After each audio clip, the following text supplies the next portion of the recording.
How healthy the economy? The topic on this report. Tara, I'll tell you, the report that came out today about the 916,000 jobs that were created this last month, and our president, we should respect President Biden and Kamala Harris for doing that. I can absolutely tell you that whatever Biden's economic policies are now, he came in and he trashed the Keystone Pipeline. That was only 50,000 jobs. This is a culmination of the policies of the prior administration. Trump, whether you like him or not, was good about creating jobs. He was good about getting rid of regulations. So while President Biden is our president, and I'm not a huge supporter of his, for the media, I mean, the media jumped all over this today that all of a sudden he's 60 some odd days on into his presidency and he's created 900,000 jobs.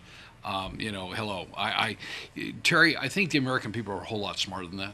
What's funny is that while I've been a member of the Republican Party, and sometimes, side myself kind of somewhere in the middle where, I'm more of an independent, I am an independent thinker.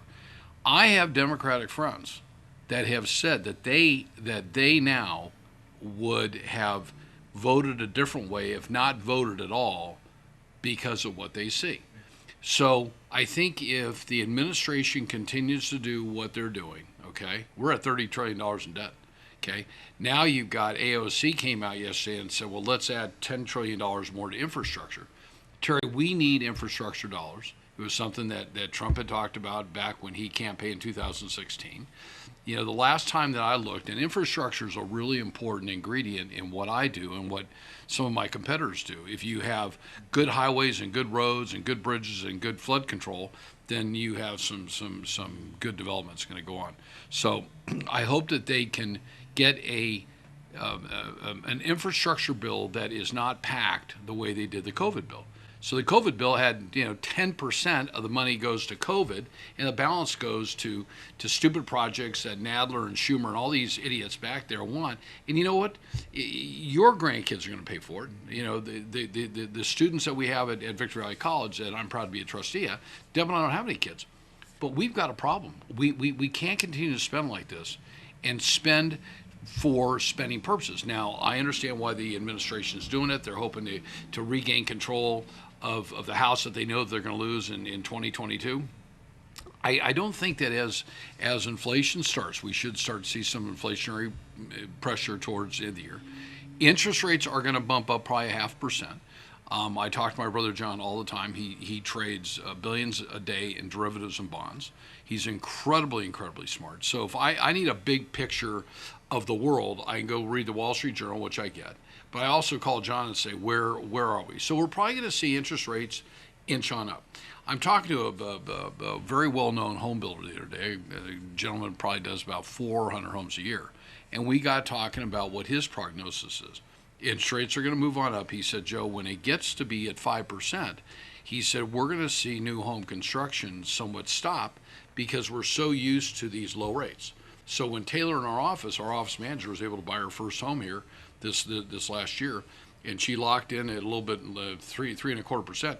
She said to me one day, she goes, well, interest rates have always been like this. And I said, no, they haven't. They've been up to 18% where people were paying 21. As far as the high desert goes, the housing market is still incredibly good.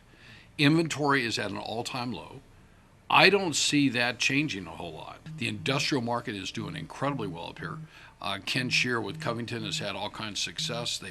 They've got the Modway project, being great. So anybody driving down Interstate 15, where you see Highway 395, and if you're in the southbound lane, and you look to the right where the southbound lane comes in, and you look on over to this fenced area that's 232 acres. It's great for Hesperia. It's great for the exposure that they're going to get. There's all kinds of great things happening with Sterling and the base and Dougal Egg and Brian Parno and Nito Tuckerman and Eric Ray out there at the base. That he's never been busier. So the high desert is really doing well. The speed train will probably start third quarter, probably in October. I don't see really any downside right now. You drive down Bear Valley Road. I mean, Bear Valley Road is back to where it was before. It feels good. People want to get out. I mean, they want to go. I mean, OG's is back open again in Apple Valley. Stay tuned. If you put your house in the market, I really strongly suggest up here you hire a realtor through the High Desert Association of Realtors with that R behind their name, and I think that's where you're going to get the best service possible.